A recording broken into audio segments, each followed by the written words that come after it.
Good evening and a very warm welcome to Metropol TV. This is Markets Today, the show that looks at the performance of the financial markets, and we provide you with an in-depth analysis of movements within both the local and the international capital markets, and of course the views behind the news. My name is Terryanne Chebet and I'm your host this evening.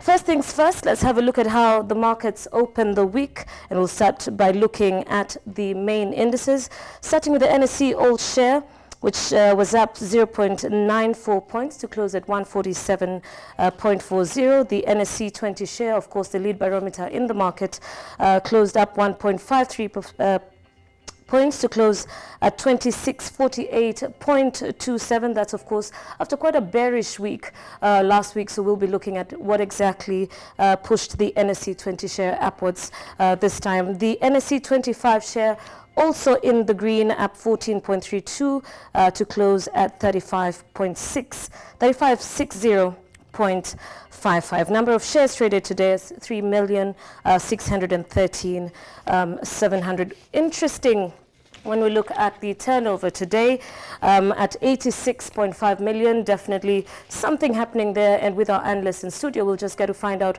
why was the turnover so low at the opening of the markets today. Foreign buys and foreign sales is also something we'll be looking at in terms of the participation of the foreign investors, who make usually between 60 to 70% of the NSE traders, and we'll be looking at what they're looking at in the market and how they're moving, especially when it comes to the big movers. Let's look at the leading losers of the day. Kirimi, IGAD's Kenya Airways, and interesting news, of course, coming out of Kenya Airways with Sebastian Nichols, that's the CEO, making an announcement that he will be exiting on the 31st of July. So we'll get to find out a little bit more later on about the expectations on that particular stock. Leading gainers, Mumia Sugar, Kenya Power, TransCentury, Cables and CIC Insurance. We'll find out, of course, what's happening there as well. But the main story also in the top movers, we see Equity Bank at 36.90 shillings. That, of course, remains unchanged from Friday last week. Safaricom at 26.80, 1% change, 1.3% change upwards. That's in the green. Also some interesting news coming out of Safaricom, with last week Bob Collymore announcing that he'll be on for another 1 year, which brings a little bit more calm and calms the anxiety around that stock. And of course, the new deal on the M-Pesa story, which we'll be looking at. And just to find out how exactly will the Safaricom stock or the Safaricom bottom line be affected by this. Copbank still stays among the top movers. KCB, of course, this is heavily driven by the banks, given what's been happening in the banking space in latest weeks. Kenya Re and Centum also among the top movers of the day. Kenya Re stands at 14 shillings and 35 cents. That's up 1.4%. And Centum remains unchanged at 31 shillings and 80 cents. Let's have a look at the day's commodity prices.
Welcome back. Let's have a quick look at what's making headlines today. The Kenya Tobacco Alliance has called on the government to launch an investigation into how British American Tobacco Kenya has been avoiding payment of billions of shillings worth of taxes. According to a report by the Tax Justice Network, the Kenya Revenue Authority may have received up to 2.7 billion shillings less in tax revenue owing to BAT's routing of dividend payments via Netherlands. It is estimated that such practices will cause a total loss of over 700 billion shillings by the year 2030 if the tax avoidance loopholes are not addressed. Keta now proposes the government adopts 70% tax levy on tobacco as stipulated by World Health Organization as opposed to the current 45% being charged in the country. The evidence from the Tax Justice Network shows how BAT is doing this. And they have a structure that makes them pay the least. You know, there are those people who employ experts to ensure that they don't pay their fair share of taxes, and BAT is one of them. If you look at the effects of tobacco use costs the world to the tune of 1.4 trillion US dollars every year in healthcare costs. If you look at the costs in terms of healthcare to the whole world, and more so to the low-income countries and middle-income countries, such as Kenya, which even needs that money more, because the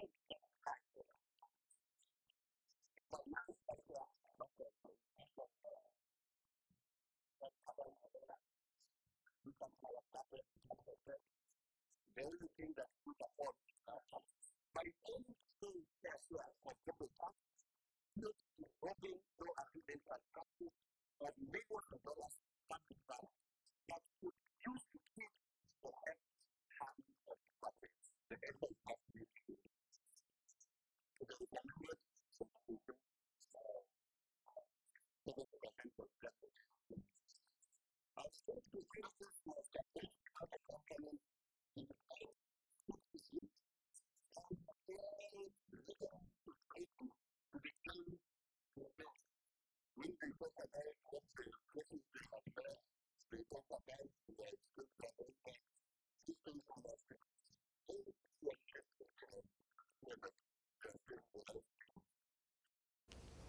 Kenya Airways Board of Directors has commenced the search for the airline's next Chief Executive Officer.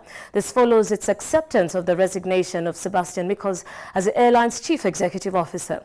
Kenya Airways Chief Executive Officer Sebastian Mikosz announced on Friday that he will step down from the troubled state airline 5 months before the end of his 3-year contract on personal grounds. KQ is 48.9% owned by the government of Kenya, which increases stake as part of a bailout plan in 2016. Air France KLM is a minority holder.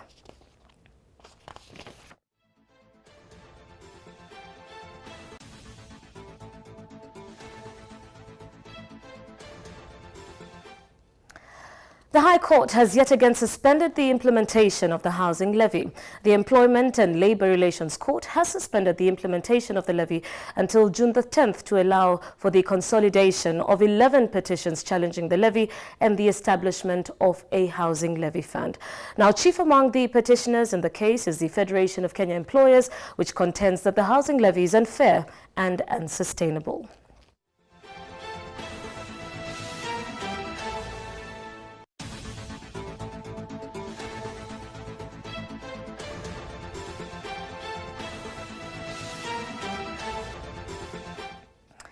And a quick look at the global markets now. European markets pushed higher Monday, relieved that centrists remain in control in the European Parliament following a bloc-wide election, while the change of a big merger in the auto industry also sparked confidence. A positive sentiment on US-China trade talks from President Donald Trump added to the positive vibe, dealers said. With equity markets in the US and UK closed on Monday, the results of the European elections were in focus on continental European trading floors. Europe's mainstream political parties took a hit in elections on Sunday, but held off a strong surge by the populist right. Both the Paris and Milan exchanges benefited from strong gains in Fiat and Renault shares after a merger offered by Italian US giant Fiat Chrysler to France's Renault on Monday that would create the world's third largest automaker. Fiat Chrysler is widely seen as a latecomer to the electric vehicle market, but does well in the US SUV and pickup sectors. Renault, meanwhile, has pushed ahead in electric cars, but is relatively weak in North America, so the two companies would be a good fit, experts say. Fiat Chrysler shares accelerated by more than 10% in morning business, while those in Renault rose by nearly 8%.